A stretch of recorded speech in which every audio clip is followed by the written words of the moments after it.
এর মধ্যে যে বিষয়টি ফুটে উঠবে, যারা পাঁচ ওয়াক্ত সালাত আদায় করছেন হেফাজতের সাথে, শুধু আদায় নয়, যারা পাঁচ ওয়াক্ত সালাতকে হেফাজত করছেন তারাই কেবল নাজাত পাবেন, আর যারা এই সালাতকে নষ্ট করে দিচ্ছে তারা কাল কিয়ামতের মাঠে ক্ষতিগ্রস্ত হবে। এবং এই আলোচনা সব থেকে বেশি কঠিন হবে ওই সমস্ত ভাইদের জন্যে যারা একেবারেই সালাত আদায় করেন না, সালাত ছেড়ে দিয়ে বসে আছেন। আপনাদের ধারণা যে আপনারা নাজাত পেয়ে যাবেন, এটা আপনাদের একটা ভ্রম মাত্র। বরং যতগুলো দলিল কোরআন হাদিসে এই সালাত সংক্রান্ত রয়েছে, প্রত্যেকটা দলিল আপনার বিপক্ষে যাচ্ছে।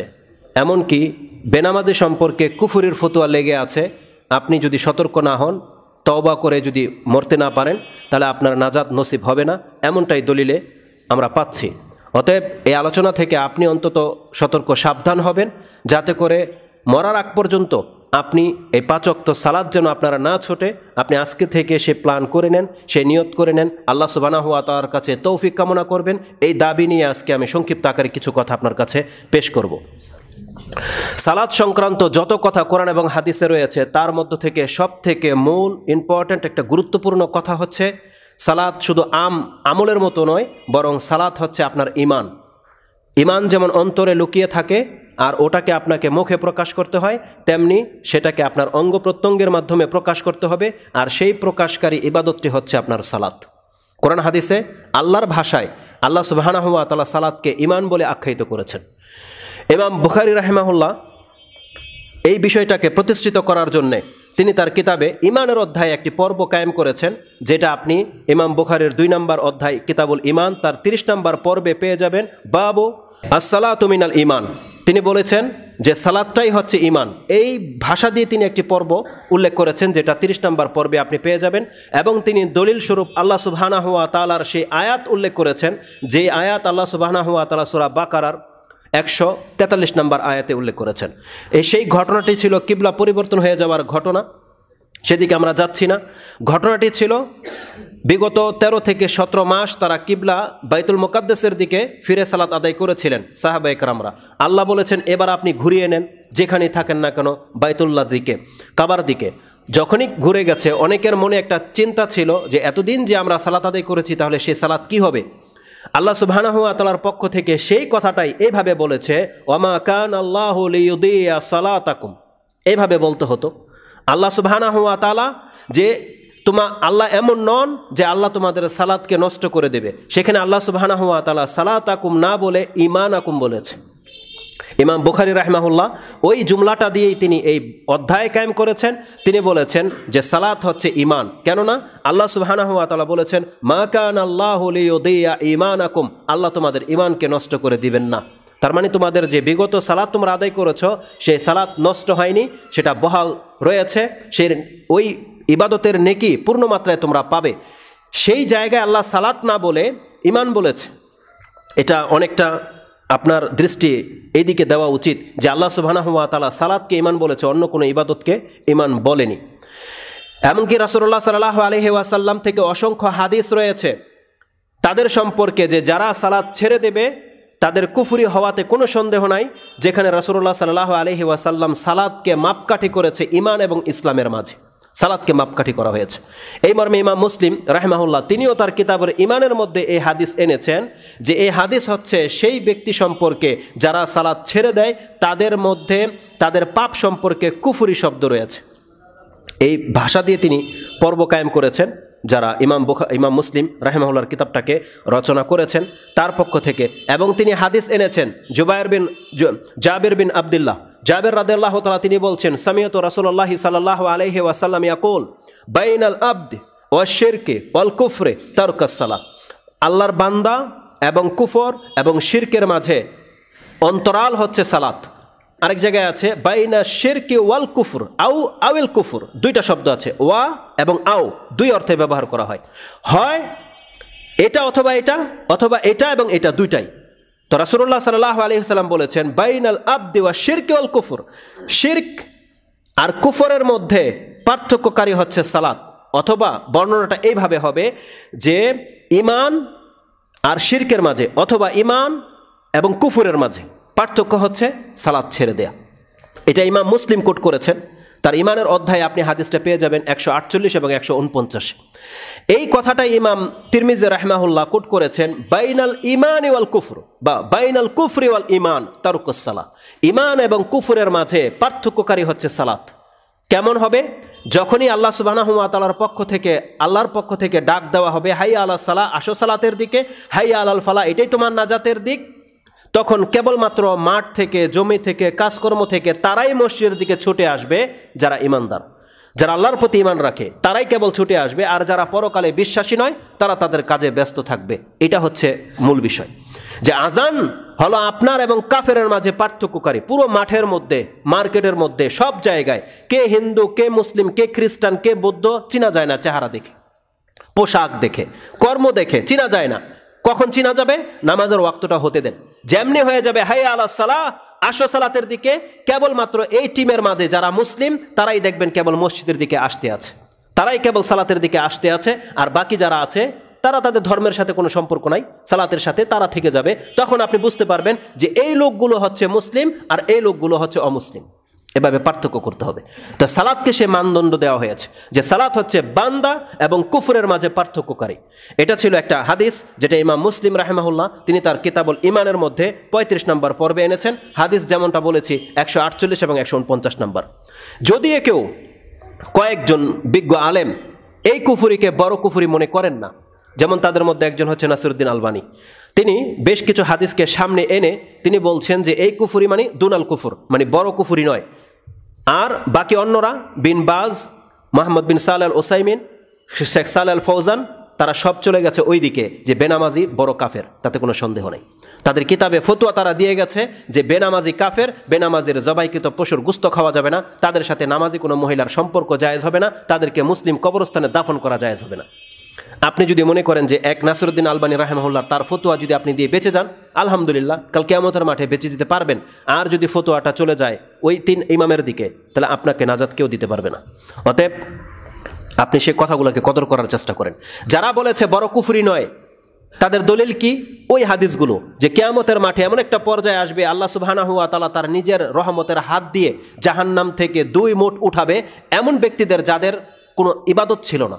সেই হাদিসগুলো দিয়ে তারা প্রমাণ করতে চেয়েছে যে বেনামাজি কাফের হবে না, কারণ তাকে একটা সময় আল্লাহ তার রহমতে উঠাবে। এটা তাদের একটা হাদিস। কিন্তু এই হাদিসগুলোর মধ্যে অস্পষ্টতা রয়েছে। কেন অস্পষ্টতা রয়েছে? যে হাদিসগুলোতে রয়েছে যে মান আখিরা কালামিহি লা ইলাহা ইল্লাল্লাহ দাখালাল জান্নাহ, এই হাদিস আপনার আমার এরকমের মুসলিমের জন্য নয়। যে আল্লাহ আপনাকে আমাকে সময় দিয়েছে আর আপনি ইবাদত ছাড়াই ওই আশায় বসে আছেন যে একবার লা ইলাহা ইল্লাল্লাহ বলে নিতে পারলেই আমি জান্নাতে চলে যাব, এটা আপনার দ্বারা কোনোদিন হবে না। এটা হচ্ছে ওই সমস্ত অমুসলিমদের জন্য যারা ইসলাম পায়নি, ইসলাম বুঝেনি, তাদের কাছে আমাদের একটা মেসেজ থাকবে যে তুমি ইসলাম গ্রহণ করে নাও, তোমার শেষ কথা যদি এটা হয় তুমি কিন্তু নাজাত পেয়ে যাবে। যাদেরকে ইবাদতের সুযোগই দেওয়া হয়নি তাদের। কারণ কোরআন এবং হাদিস আমাদেরকে যে পথ দেখায় এমন নয় যে আল্লাহ আমাকে ইবাদত করতে বলেছে আবার আল্লাহ আরেক জায়গায় দেখাচ্ছে যে বিনা ইবাদতে মাফও করে দেবে, তাহলে ইবাদত করার মানে কি? বরং আমাদেরকে আল্লাহ সুবহানাহু ওয়া তাআলা যতগুলো কথা রাসূল সাল্লাল্লাহু আলাইহি জীবদ্দশায় নাজিল করে দিয়েছে, এটা হবে বিভিন্ন প্রেক্ষাপটের মানুষের জন্য। কিন্তু আপনি দেখা যায় আপনার জন্য যে আয়াত আপনি সেটা গ্রহণ না করে ওই অমুসলিমের জন্য যে আয়াত, ওই গুণটা আপনি নিয়ে নিতে চাচ্ছেন, সেই ফ্যাসিলিটিটা আপনি নিয়ে নিতে চাচ্ছেন, এটা কোনোদিন হবে না। অতএব আপনার যে দায়িত্ব আছে আপনাকে সেটা পুরা করতে হবে। বেনামাজি যে কাফের হয় এবং বড় কুফুরের মধ্যে শক্ত ফতোয়া রয়েছে, আসুন তাদের দলিলে আমি কয়েকটা কথা উল্লেখ করি। তার মধ্যে ইমাম তিরমিজি রাহিমাহুল্লাহ তিনি বলেছেন যে শাকিক বিন আবদুল্লাহ আন ওকাইলি, একজন প্রখ্যাত তাবি, তিনি বলছেন আমি যতজন সাহাবিকে পেয়েছি বা সাহাবিদের মত আমি যেটা পেয়েছি, প্রত্যেকটা সাহাবি কেবলমাত্র সালাত ছেড়ে দেওয়াটাকে কুফরি মনে করতেন, অন্য কোনো ইবাদতকে ছেড়ে দেওয়াটাকে কুফরি মনে করতেন না। সেই কথাটা তিনি ইমাম তিরমিজি রাহিমাহুল্লাহ তিনিও তার কিতাবের ইমানের মধ্যে হাদিস এনেছে, সালাতের পর্বে আনেনি। তার কিতাবুল ইমান, এটা হচ্ছে 38 নম্বর অধ্যায়, তার 9 নম্বর পর্বে ফি তারকিস সালাহ মা যা ফি তারকিস সালাহ, নামাজ ছেড়ে দিলে কি হুকুম হতে পারে, এই কথা দিয়ে তিনি পর্ব উল্লেখ করে সেই ইমাম শাকিক বিন আবদুল্লাহ ওকাইলির কথাটাকে উল্লেখ করেছেন। যে শাকিক বিন আবদুল্লাহ ওকাইলি তিনি বলছেন কানা আসহাবু মুহাম্মাদিন সাল্লাল্লাহু আলাইহি ওয়াসাল্লাম লা ইয়ারাউনা শাইআন মিনাল আমালি তারকুহু কুফরুন গায়রাস সালাহ। মুহাম্মদুর রাসূলুল্লাহ সাল্লাল্লাহু আলাইহি ওয়াসাল্লামের সাহাবীদেরকে আমি পেয়েছি তারা অন্য কোনো ইবাদতকে ছেড়ে দেওয়াটাকে কুফরি মনে করতেন না, একমাত্র সালাত হচ্ছে এমন ইবাদত যেটা ছেড়ে দেওয়াটাকে তারা কুফরি মনে করতেন। এটা সমস্ত সাহাবীদের একটা টিম। তিনি কোনো সাহাবীকে বাদ দেয়নি এখানে, যে মতানৈক্য আছে বা অধিকাংশ সাহাবী বলা হয়েছে আসহাবু মুহাম্মাদিন সাল্লাল্লাহু আলাইহি সাল্লাম। রাসূল সাল্লামের প্রত্যেক সাহাবীর আকীদা এটা ছিল, বিশ্বাস এটা ছিল যে নামাজ ছেড়ে দিলে সে কাফের হয়ে যায়, সে মুসলমান থাকে না। এই শাকিক বিন আব্দুল্লাহ ওকাইলের এই কথাটাকে ইমাম তিরমিজি রাহিমাহুল্লাহ তিনি তার কিতাবুল ইমানে এনেছেন 38 নম্বর অধ্যায় 2622 নম্বর এই হাদিসটি আপনি পেয়ে যাবেন, বা এটাকে আসার বলা হয়। এই আসারটি আপনি 2622 নম্বরে পেয়ে যাবেন, যে প্রত্যেকটা সাহাবীর আকীদা ছিল তারা নামাজ ছেড়ে দেওয়াটাকে কুফরি মনে করতেন, ইসলাম থেকে খারিজ হয়ে যাওয়াটাকে ভাবতেন। আর তার দলিলে আমি আরেকটা হাদিস আমি আপনার কাছে পেশ করি, যেটা ওমর রাদিয়াল্লাহু তাআলা আনহু থেকে বর্ণিত হয়েছে। হাদিসটিকে আসারটিকে বর্ণনা করেছেন সুনানুল কুবরা লিল বাইহাকি এবং মুআত্তা মালিক, ইমাম মালিক তার কিতাবের 51 নম্বরে সেটা পেয়ে যাবেন। আর সুনানুল বাইহাকিতে 2 জায়গায় আছে, একটা হচ্ছে 6499-তে। এই সুনানুল বাইহাকি কুবরা লিল বাইহাকিতে উল্লেখ করা হয়েছে, আন ওমর ইবনুল খাত্তাব রাদিয়াল্লাহু তাআলা আনহু আন্নাহু কাল, ওমর রাদিয়াল্লাহু তাআলা আনহু তিনি বলতেন, লা হাজ্জা ফিল ইসলামি লিমান তারাকা সালাহ, যেই ব্যক্তি সালাত ছেড়ে দিল, নামাজ পড়ে না, এই ব্যক্তির ইসলামে কোনো অংশ নাই। তার মানে যেই ব্যক্তির সালাত নাই সেই ব্যক্তির ইসলাম নাই।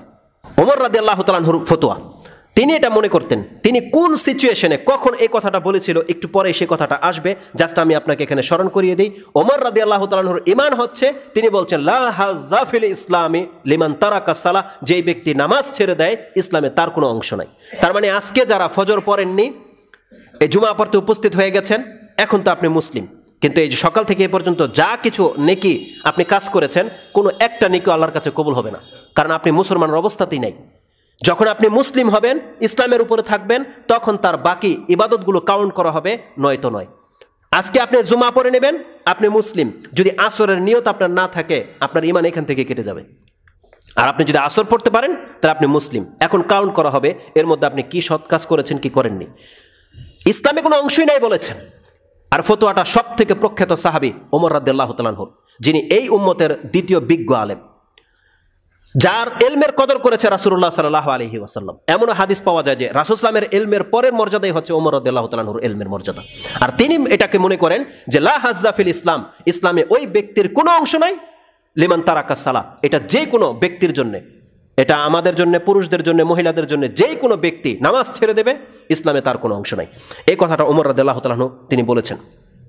আল্লাহ সুবহানাহু ওয়া তাআলা আমাদেরকে এবং আমাদের ঈমানকে হেফাজত করার তৌফিক দান করুন, আমিন। সালাত ইসলামের এমন একটি রুকন, আপনার গুরুত্ব তখন বুঝতে পারবেন যখন এর আসল হাকিকত আপনি লক্ষ্য করবেন। অন্যান্য ইবাদতগুলো আপনি ফলো করেন, সেগুলো কোনো এক ব্যক্তির জন্য ফরজ। যারা সামর্থ্যবান তাদের জন্য জাকাত ফরজ, যারা সামর্থ্যবান মক্কা পৌঁছতে পারবে তাদের জন্য হজ ফরজ, যাদের শারীরিক ক্ষমতা আছে, প্রাপ্ত বয়স্ক হয়ে গেছে এবং রমজান মাস পেয়ে গেল, তাদের জন্য সিয়াম ফরজ, একটা কন্ডিশনের সাথে।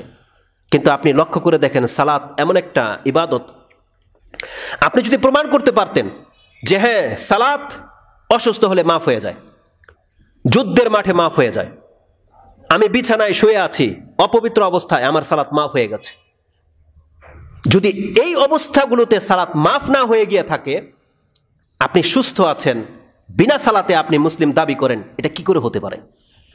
কে শিক্ষা দিয়েছে আপনাকে, বা কে আপনার মনের মধ্যে এই চিন্তা ঢুকিয়ে দিয়েছে যে আপনি নামাজ না পড়েও মুসলিম? এটা কোত্থেকে, এই ফতোয়াটা নিলেন কোত্থেকে, পেলেন কোথায়? এটা কোন হুজুর বলেছে? এটা কোন কিতাবে আছে? এটা আপনি কোরআনের কোন আয়াত পেয়ে গেছেন যার মাধ্যমে প্রমাণ হয়ে যাচ্ছে যে আমি বেনামাজি হলেও আল্লাহ আমাকে নাজাত দিয়ে দিবে? কোথায় আছে সেটা?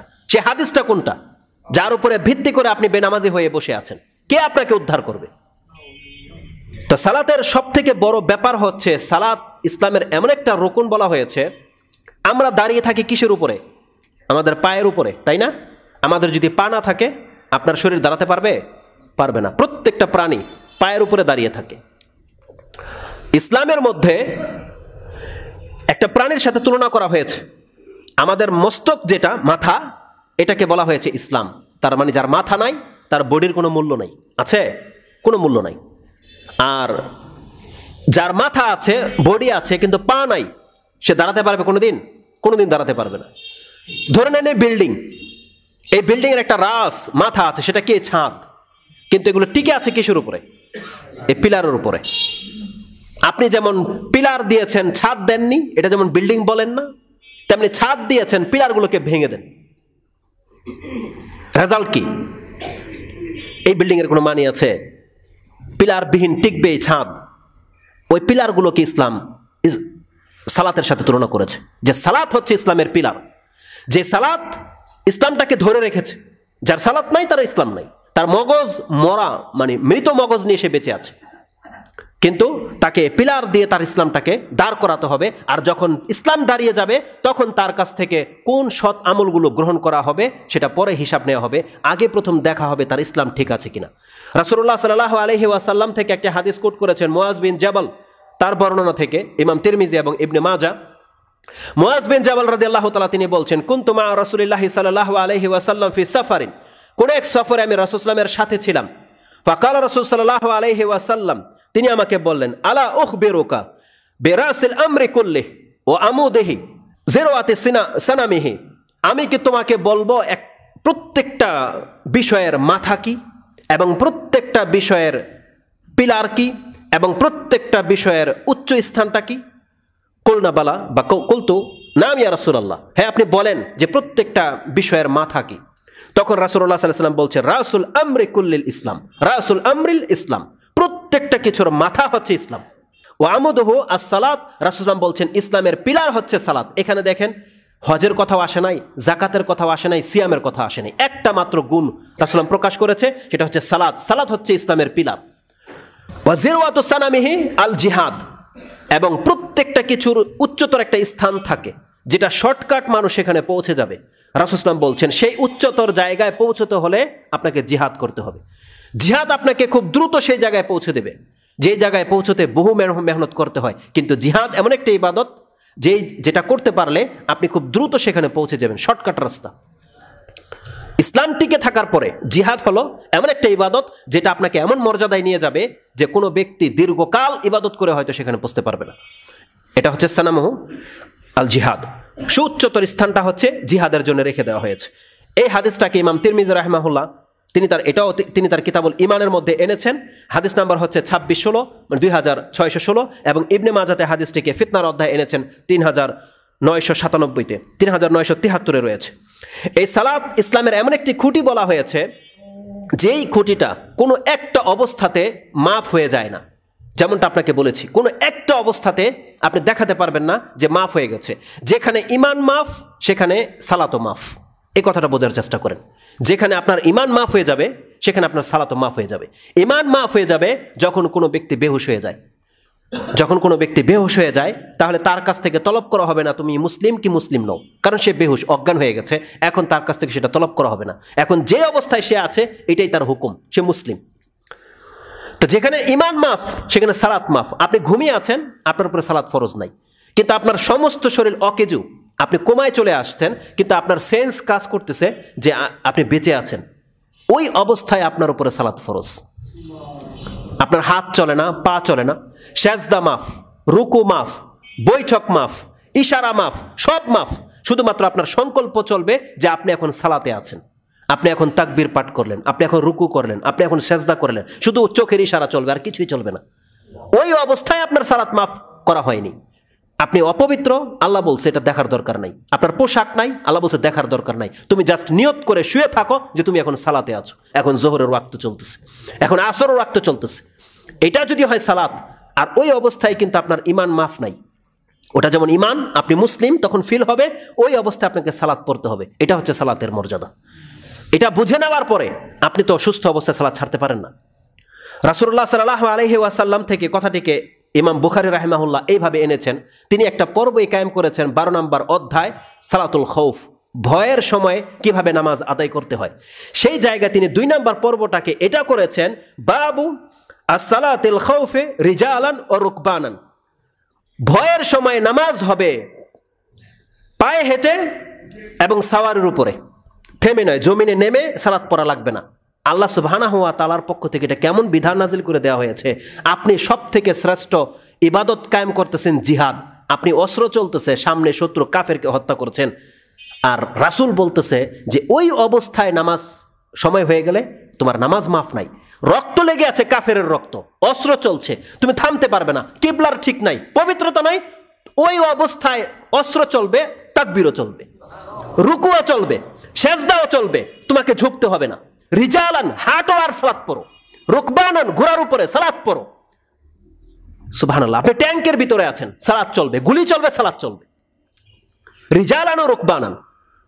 এবং তিনি মুজাহিদ রাহিমাহুল্লাহর কওলকে নোট করেছেন, তিনি বলেছেন ইজা ইখতালাতা কাইমান, যখন শত্রুর সাথে লড়াই শুরু হয়ে যাবে, দাঁড়া অবস্থায়, দাঁড়িয়ে অবস্থায় সালাত আদায় করতে হবে, বসাবসি নাই, স্থির হওয়া লাগবে না। এবং আব্দুল ইবনে উমর রাদিয়াল্লাহু তাআলা তিনি রাসূল সাল্লাল্লাহু আলাইহি ওয়াসাল্লাম থেকে হাদিস কোট করেছেন যে আনিন নবী সাল্লাল্লাহু আলাইহি ওয়াসাল্লাম ক্বালা ওয়া ইন কানা আকসারু মিন যালিক, যদি শত্রুর সংখ্যা বেড়ে যায়, তোমাদেরকে যদি জমিনে দাঁড়িয়ে সালাত আদায় করতে না দেয়, ফালিউসাল্লু কিয়ামান ওয়া রুকবানান, তাহলে সে দাঁড়িয়ে থেকে সালাত পড়বে, দৌড়বে আর সালাত পড়বে। সে তার ঘোড়ায় চেপে সালাত পড়বে, সে তার যানবাহনে থেকে সালাত আদায় করবে, সালাত মাফ করা হয়নি। কারণ সালাত হচ্ছে আপনার ইসলাম, সালাত হচ্ছে আপনার ঈমান। সালাত ছেড়ে দেওয়া মানে আপনার ঈমান নাই। যে জিহাদের জন্য মানুষ এত কিছু করে, জিহাদ, আমরা নাকি জিহাদের কথা বলি না, কিন্তু এই ধরনের লোকগুলো তার এই 5 ওয়াক্ত সালাতের খবর রাখে কিনা এর কোনো ভূমিকা নাই।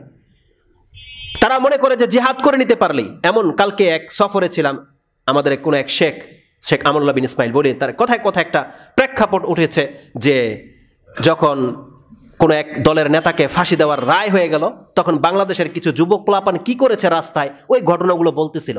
তিনি বলতেছেন যে তারা দিন কায়েম করার জন্য রাস্তায় নেমেছে, রাস্তা ব্লক করে দিয়ে, গাছ কেটে দিয়ে রাস্তায় ব্লক করে দিয়েছে। কি হুজুর আর গায়রে হুজুর, সৎ আর অসৎ, কাউকে রাস্তা দিয়ে পার হতে দেবে না। এরা দিনের কায়েম করবে, এরা দিন প্রতিষ্ঠা করবে। যে চিনে না কে ধর্মের লোক কে অধর্মের লোক, ওরা শুধু নিজের স্বার্থের জন্য কাজ করে। আরে যদি আপনি দিন প্রতিষ্ঠা করার জন্য রাস্তায় নেমে থাকেন, তাহলে একটা দাড়িওয়ালা হুজুরকে দেখে আপনি বোঝা যান না যে এটা সালাতি লোক, সে ইসলামের পক্ষের, সে আমাদের পক্ষের, এটা বোঝেন না আপনি? তার রাস্তা আপনি বন্ধ করে দেন, তাহলে আপনার দ্বারা কিসের দিনের সেফ, কিসের রাজনীতি করেন আপনি? এক তো রাস্তা বন্ধ করতে রাসূল নিষেধ করেছে, উপরন্তু একজন নামাজিকে দেখে একজন আলেমের গাড়ি আপনি আটকে দিয়ে বলতেছে এখান থেকে যেতে পারবি না, ঘোর। এটা ভাষা? আপনারা জিহাদ করবেন, আপনারা দিন কায়েম করবেন। সুবহানাল্লাহ। তো সালাত হচ্ছে সব থেকে ইম্পর্টেন্ট বিষয়। জিহাদ করেন, জিহাদ আমাদের উপর ফরজ হয়ে আছে, যখন সময় হবে আমাদেরকে জিহাদ করতে হবে। কিন্তু জেনে নেন আপনার সালাত মাফ নাই, সালাত আপনাকে আদায় করতেই হবে, এটা আপনাকে ঈমান বলা হয়েছে। এই সালাত সম্পর্কে আরো বহু স্ট্রং কথা কিছু রয়েছে। সুবহানাল্লাহ, আল্লাহ সুবহানাহু ওয়া তাআলার দয়া যে এটা, যে আল্লাহ বলছে তোমার পবিত্রতা লাগবে না, রুকু মাফ, সেজদা মাফ, সব মাফ, বান্দা তুই শুধু আমার সামনে দাঁড়িয়ে বল যে আল্লাহ আমি তোমার ইবাদতে লিপ্ত। আল্লাহ বলছে এটা কবুল করে নেব আমি। এটা হচ্ছে সালাত। এই সালাত সম্পর্কে আরো একাধিক যে বিষয়গুলো রয়েছে, এই অসুস্থতাকে আপনি ফিল করেন যে একজন অসুস্থ ব্যক্তির এত কষ্টে থাকে। আপনি দেখতে পান কিছু ইমার্জেন্সির এমন ব্যক্তিকে যার মাস্ক পরে আছে বা অক্সিজেন লাগানো আছে, কিন্তু সে নামাজের ভঙ্গি করে নামাজ আদায় করতেছে, অনেকে সেটা ছবি তুলে সেন্ড করে। আপনি এটিকে তামসা ভেবেছেন, তামসা, আপনার কাছে খুব মজা লাগছে, উফ লোকটা কত ধার্মিক যে এই অবস্থায় সালাত আদায় করতেছে, অথচ আপনি নামাজ পড়েন না, সুস্থ। কেন এটা? এই লোকটার কারণ কি? সে কি আপনাকে দেখানোর জন্য, ভাইরাল হওয়ার জন্য সালাত আদায় করতেছে হসপিটালে, নাকি তার ঈমানকে রক্ষা করার জন্য? আপনি সেটা বুঝেন, তাকে জিজ্ঞেস করেন যে এই অবস্থায় আপনি সালাত কেন আদায় করেন, তাহলে আপনার অ্যান্সারটা পেয়ে যেতেন। সে আপনাকে হয়তো এটাই বলতো যে আমার মরার আগ পর্যন্ত আমার সালাত মাফ নাই। রাসূলুল্লাহ সাল্লাল্লাহু আলাইহি ওয়াসাল্লামকে আল্লাহ বলছেন ওয়াবুদু রাব্বাকা হাত্তা ইয়াতিয়াকাল ইয়াকিন, তোমার মৃত্যু আসার আগ পর্যন্ত মুহাম্মদ তুমি আমার গোলামি করতে হবে। 15 নম্বর সূরার সর্বশেষ আয়াতে আল্লাহ সুবহানাহু ওয়া তাআলা এই কথাটা বলেছেন। আর রাসূলুল্লাহ সাল্লাল্লাহু আলাইহি ওয়াসাল্লাম সেটাকে তিনি তার জীবদ্দশায় বাস্তবায়ন করে দেখিয়ে গেছে, বাস্তবায়ন করে গেছে। ঈসা আলাইহিস সালামকে আল্লাহ সুবহানাহু ওয়া তাআলা বলতেছে, যেই দিন তিনি তার জন্ম হয়েছে, যেই দিন তার জবান খুলেছে মায়ের কোলে, সেই দিন তিনি বলতেছে ইন্নী আব্দুল্লাহ আতানি আল কিতাবা ওয়া জাআলানি নাবিয়্যা ওয়া জাআলানি মুবারাকান আইনামা কুনত ওয়া আওসানি বিসসালাতি ওয়া যাকাতি মা দুমতু হাইয়া। সুবহানাল্লাহ। একটা কোলের বাচ্চা বলতেছে আল্লাহ আমাকে কিতাব দিয়েছে, নবী করেছে, আমাকে ওসিয়ত করেছে যাতে করে আমি মরার আগ পর্যন্ত সালাত কায়েম করি। এটা জন্মের বাচ্চা বলতেছে যে মরার আগ পর্যন্ত যেন আমি সালাত আদায় করি। কেন এই কথাগুলো আমাদের অন্তরে ঢোকে না কেন?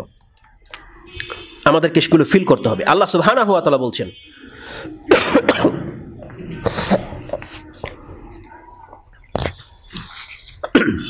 তো ঈসা আলাইহিস সালামের এই কথাটা আপনি পেয়ে যাবেন সূরা মারইয়াম 19 নম্বর সূরার 31 নম্বর আয়াতে, যে তিনি বলেছিলেন যে ওয়া আওসানি, আমাকে ওসিয়ত করা হয়েছে আমি যেন সালাত কায়েম করি, জাকাত আদায় করি, মা দুমতু হাইয়া, যতদিন পর্যন্ত আমি পৃথিবীতে বেঁচে থাকি।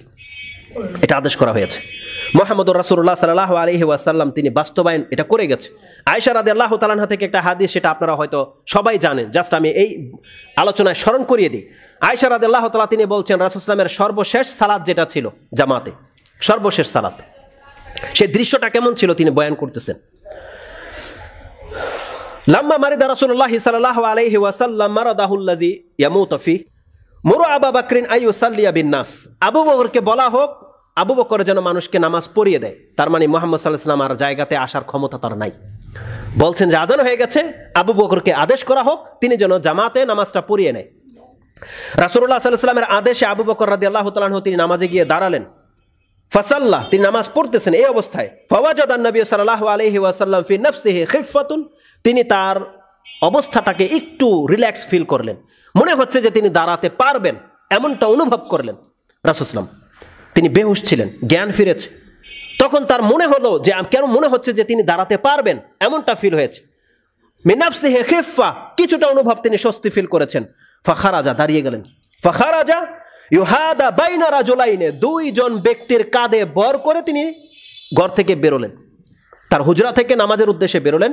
সেই দৃশ্যটা বলছেন, কাআন্নী আনজুরা রিজলাইহি, আমি রাসূল সাল্লাল্লাহু আলাইহি ওয়াসাল্লামের সেই কদম দুটাকে দেখতে পাচ্ছি, রিজলাইহি তাখুত্তানে মিনাল ওয়াজা, তার অসুস্থতার কারণে পা দুইটা যে উঠতেছে না, এই যে দুইজনের কাঁধে ভর করেছে আর পা দুইটা যে এইভাবে রয়েছে, এইভাবে রয়েছে, তারা দুইজনে টেনে নিয়ে যাচ্ছে, আর বালুতে সেই পা দুইটা হেঁচড়িয়ে গিয়ে মিম্বরের কাছে বসিয়ে দেওয়া হয়েছে।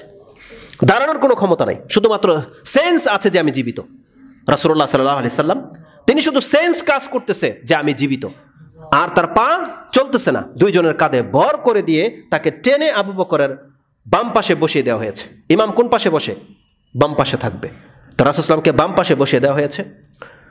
মুসলিমের বর্ণনায় রয়েছে, ফাকামা ইউহাদা বাইনা রাজুলাইনে ওয়া রিজলাহু তাখুত্তানি ফিল আরদ, আয়েশা রাদিয়াল্লাহু তাআলা তিনি বলছেন তাকে টেনে মিম্বর পর্যন্ত নিয়ে যাওয়া হয়েছে, আর তার পা দুইটা জমিনে দাগ টেনে রেখে গেল।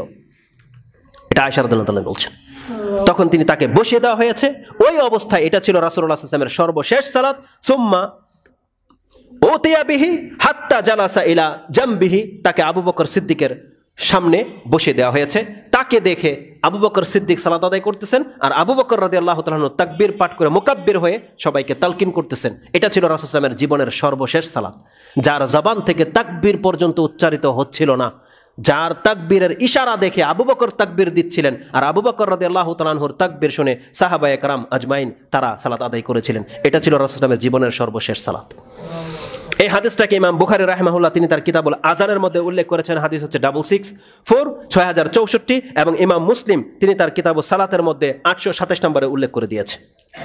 এটা ছিল রাসূল সাল্লাল্লাহু আলাইহি ওয়াসাল্লামের সেই আয়াতের বাস্তবায়ন যে আল্লাহ সুবহানাহু ওয়া তাআলা বলেছিলেন, ওয়াবুদু রাব্বাকা হাত্তা ইয়াতিয়াকাল ইয়াকিন, তোমার ইয়াকিন না আসা পর্যন্ত তুমি তোমার রবের গোলামি করে যেতে থাকো, সালাত আদায় করে যেতে থাকো। যেহেতু রাসূল সাল্লাল্লাহু আলাইহি ওয়াসাল্লামের ইয়াকিন ছিল যে আমি এখন পর্যন্ত জীবিত, তাই তিনি সালাত আদায় করে দেখিয়ে গেছেন।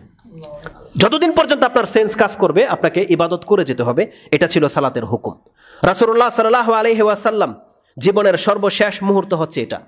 আলী রাদিয়াল্লাহু তাআলা বলছেন, যখন তিনি নিজে সালাত পড়তে পারেননি, যখনই তার জ্ঞান হারিয়ে যেত, সেন্সলেস হয়ে যেত, যখনই জ্ঞান ফিরত, তার জবান থেকে সর্বশেষ আদেশসূচক যে শব্দটা আমি শুনেছি, আলী রাদিয়াল্লাহু তাআলা তিনি বলছেন, ওয়া আখিরু কালামি রাসূলিল্লাহি সাল্লাল্লাহু আলাইহি ওয়াসাল্লাম আসসালাতা আসসালাতা ওয়াত্তাকিল্লাহা ফীমা মালাকাত আইমানুকুম, তোমাদের সালাত এবং তোমরা আল্লাহকে ভয় করো, তোমরা যেই দাস দাসীর মালিক হয়ে গেছো দেখো তাদের সাথে তোমরা অত্যাচার করো না।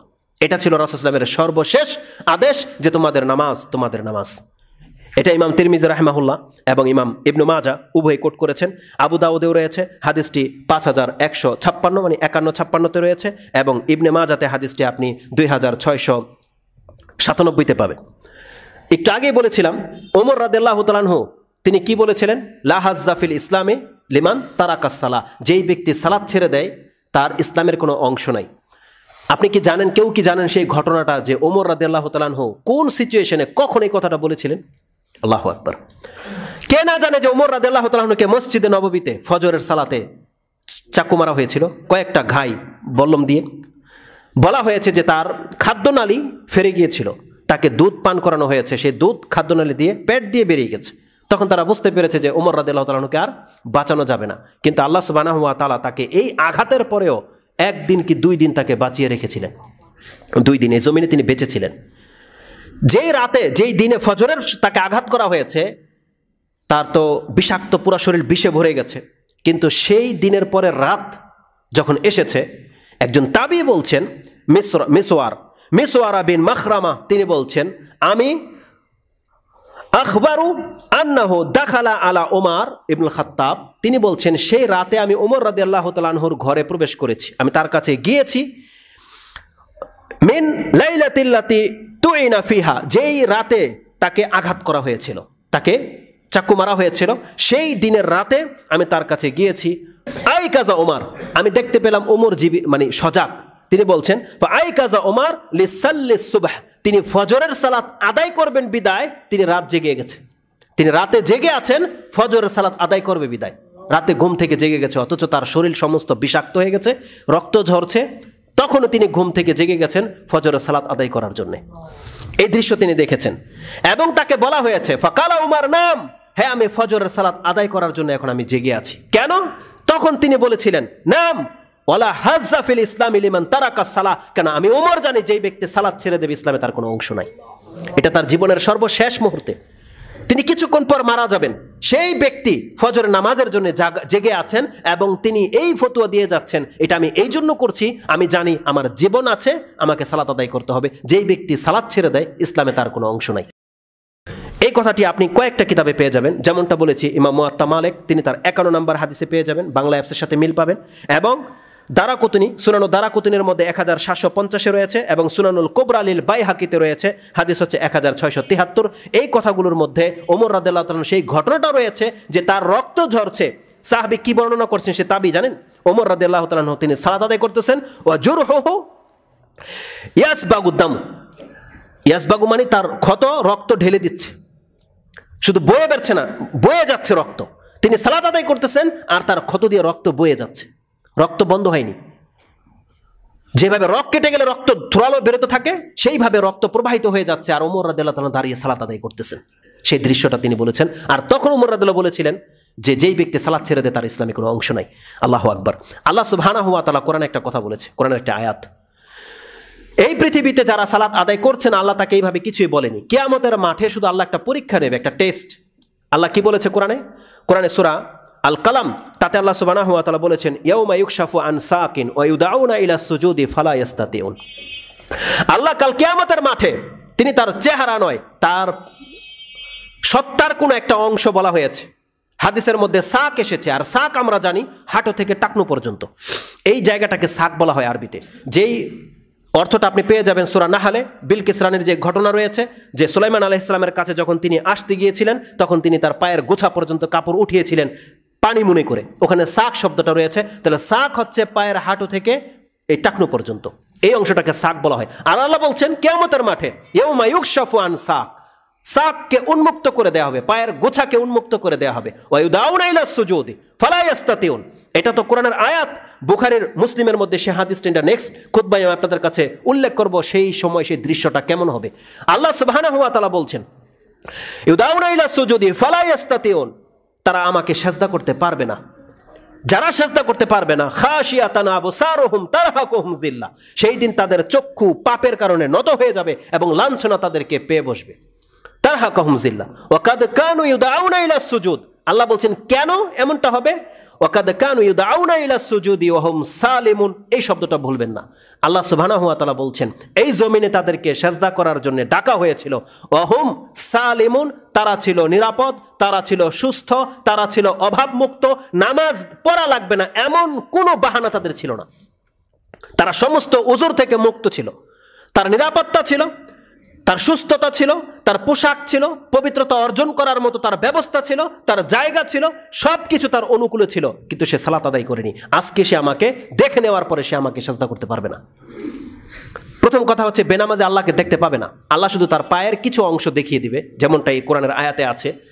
বেনামাজে কোনোদিন আল্লাহকে দেখতে পাবে না। সে যতই নিজেকে মুসলিম দাবি করুক, এই আয়াত এবং এই হাদিস আমাদেরকে প্রমাণ করে যে বেনামাজি মুসলিম নয়। কারণ কিয়ামতের মাঠে একজন বড় খুনি, বড় পাপীও আল্লাহকে দেখতে পাবে যদি সে মুসলিম হয়। কিন্তু আল্লাহ সুবহানাহু ওয়া তাআলা এখানে বেনামাজিদেরকে পৃথক করার জন্য তার চেহারা নয়, তার পায়ের কিছু অংশ উন্মুক্ত করে দিয়ে সালাতের জন্য ডাকবে, সেজদা করার জন্য ডাকবে। আল্লাহ বলছেন ফালা ইয়াস্তাতিউন, সে সেজদা করতে পারবে না।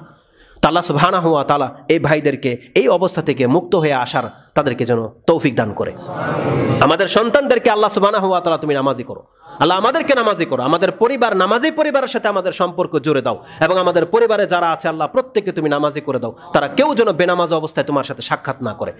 আল্লাহ সুবহানাহু ওয়া তাআলার সর্বশেষ একটা আয়াত দিয়ে আমি আজকের খুতবা শেষ করে দিচ্ছি, যে আয়াতটি আল্লাহ সুবহানাহু ওয়া তাআলা সূরা মুদ্দাসসিরের মধ্যে উল্লেখ করেছেন। হাদিস এটা হচ্ছে ৭৪ নম্বর সূরার ৪০ থেকে নিয়ে আপনি পড়েন। কিয়ামতের মাঠে জান্নাতীরা, যেহেতু এই কথাগুলো পরে নেক্সট খুতবাতে আসবে, কিন্তু লম্বা সময়ের ব্যাপার, দলিলটাকে স্ট্রং করার জন্য শুধু এই আয়াতটা আপনাকে আজকে স্মরণ করিয়ে দেই, বাকি ডিটেলস পরবর্তীতে হবে। আল্লাহ সুবহানাহু ওয়া তাআলা বলছেন ফি জান্নাতি ইয়াতাসাআলুন, জান্নাতীরা জাহান্নামীদেরকে জিজ্ঞাসা করবে মা সালাকাকুম ফি সাকার আনিল মুজরিমিন। এখানে ফি জান্নাতি ইয়াতাসাআলুন আনিল মুজরিমিন, জান্নাতীরা অপরাধীদেরকে জিজ্ঞেস করবে। ভাষাটা শুনেন, জান্নাতীরা অপরাধীদেরকে জিজ্ঞেস করবে আনিল মুজরিমিন মা সালাকাকুম ফি সাকার, তোমরা এই জাহান্নামে কেন, সাকার নামক জাহান্নামে কেন। তাদের প্রথম জবাব, জীবনের বহু পাপ থাকতে পারে, কিন্তু তাদের প্রথম জবাব হচ্ছে লাম নাকু মিনাল মুসাল্লিন, আমরা সালাত আদায় করতাম না। জাহান্নামীদের প্রথম জবাব, তারা বলবে যে আমরা সালাত আদায় করতাম না, এটা ছিল তাদের প্রথম জবাব। তারপরে আসবে তারা এতিমকে খাদ্য দিত না, তারা খেলতামশায় মত্ত থাকতো, কিয়ামত হবে, তারা এটা কোনোদিন ভাবতো না। আজকে যারা নামাজ পড়েন না, আপনি ওই সিচুয়েশনে আছেন, যদিও মুখে বলেন আপনি যে কিয়ামত হবে, পরকাল হবে, কিন্তু এটা আপনার অন্তরের বিশ্বাস নয়, এটা আপনার অন্তরের ধোঁকা। যদি ধোঁকা না হতো তাহলে অবশ্যই আপনি সালাত আদায় করতেন। অতএব প্রত্যেকটা ব্যক্তিকে, মুসলিম ভাইদেরকে বলছি, যাদেরকে আল্লাহ মুসলমানের ঘরের জন্ম দিয়ে দিয়েছে, আমাদেরকে ৫ ওয়াক্ত সালাত আদায় করে মুসলিমত্ব প্রমাণ করতে হবে। এছাড়া বিকল্প কোনো পথ আপনার খোলা নেই। আল্লাহ যেন আমাদেরকে বোঝার এবং সে অনুযায়ী আমল করার তৌফিক দান করে। আমাদেরকে যেন আল্লাহ সুবহানাহু ওয়া তাআলা নামাজি হওয়ার তৌফিক দান করে, এবং আমরা যেন নামাজের হেফাজত করে মরতে পারি। শুধু নামাজ আদায় নয়, আল্লাহ আমাদেরকে হেফাজত করতে বলেছে। কারণ নামাজ যদি হেফাজত কেউ না করে, তাহলে এই ধরনের নামাজিদেরকে আল্লাহ দুর্ভোগ বলেছে।